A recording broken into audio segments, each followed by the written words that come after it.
Bonjour à toutes et à tous. Aujourd'hui, nous allons voir comment réaliser un graphique jauge comme celui qui est actuellement à l'écran.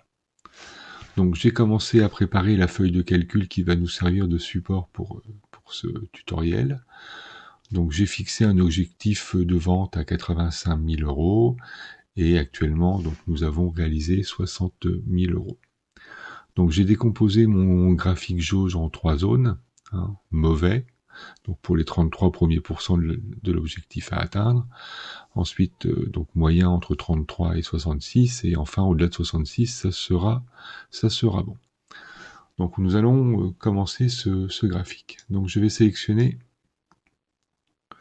mes 4 premières valeurs. Donc ici, je vais donc dans le menu insertion et je vais choisir un diagramme en anneau, comme ceci. Donc je vais venir le modifier un petit peu, donc je vais venir faire un double clic dessus, de façon à faire apparaître l'outil de mise en forme des graphiques. Donc pour coller au modèle que je vous ai présenté tout à l'heure, on va venir donc pivoter cette zone, de façon à avoir ces 3 zones-là au-dessus.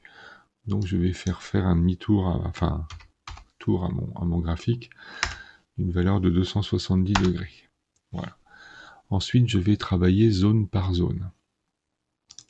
Donc cette zone-là ne m'intéresse pas. Donc attention à bien travailler sur une seule zone. Donc là, on voit bien que ces 3-là ne sont pas sélectionnés. Donc je travaille bien uniquement sur celle-ci. Et je vais simplement ne pas mettre de remplissage de façon à ne plus la voir. Là, je vais modifier ces couleurs ici. Donc je vais prendre du rouge quand c'est très très mauvais, de l'orange, peut-être un orange un petit peu plus joli quand c'est moyen, et enfin vert quand on se rapprochera de l'objectif, en tout cas quand on sera dans une bonne zone. Je n'ai pas besoin de cette légende-là, donc je vais la diminuer, et pour augmenter un petit peu la hauteur de mes zones, je vais venir diminuer l'épaisseur de l'anneau, admettons à hauteur de 50%. Voilà, comme ceci. Avant de repartir sur le graphique, je vais compléter un petit peu ma feuille de calcul. Donc, l'aiguille, la valeur de l'aiguille correspond simplement au pourcentage calculé entre ce que j'ai réalisé par rapport à l'objectif. Donc ici, ma cellule étant déjà formatée en pourcentage, ce qui explique pourquoi elle s'affiche directement en pourcentage, sans que je sois obligé de faire un x100, par exemple. Et puis pour ma zone d'invisible, donc c'est la somme de tout ça, moins la somme de ces deux valeurs-là. Voilà. Je vais maintenant pouvoir repartir sur mon graphique. Donc je vais venir ajouter des données. Donc je vais ajouter. Donc et là, attention parce que mon curseur apparaît sur nom de la série, alors que moi ma zone de travail c'est bien dans valeur de la série. C'est ici et je viens sélectionner ces 3 valeurs-ci. Je fais OK. Voilà. Je vais venir maintenant modifier cette zone-là.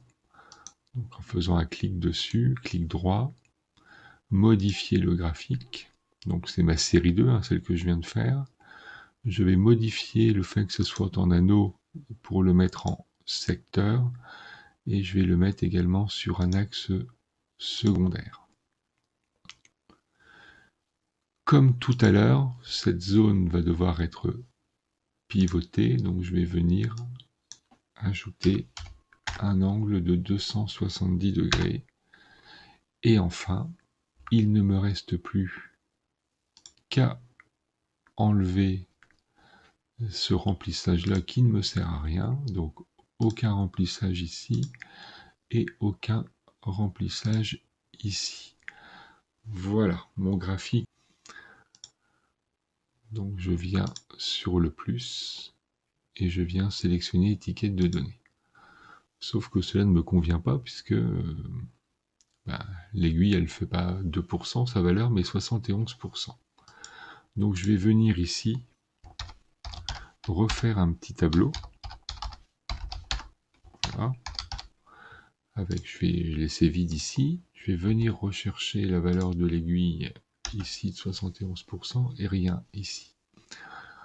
Une fois que ce petit tableau est fait, je viens sélectionner cette valeur-là qui m'intéresse. Je vais venir faire un clic droit, mettre en forme les étiquettes de données. Et là, ici, je vais venir sélectionner valeur à partir de cellules. Et je viens chercher mes valeurs qui sont là. Voilà, j'en profite pour décocher le valeur qui est là. Voilà.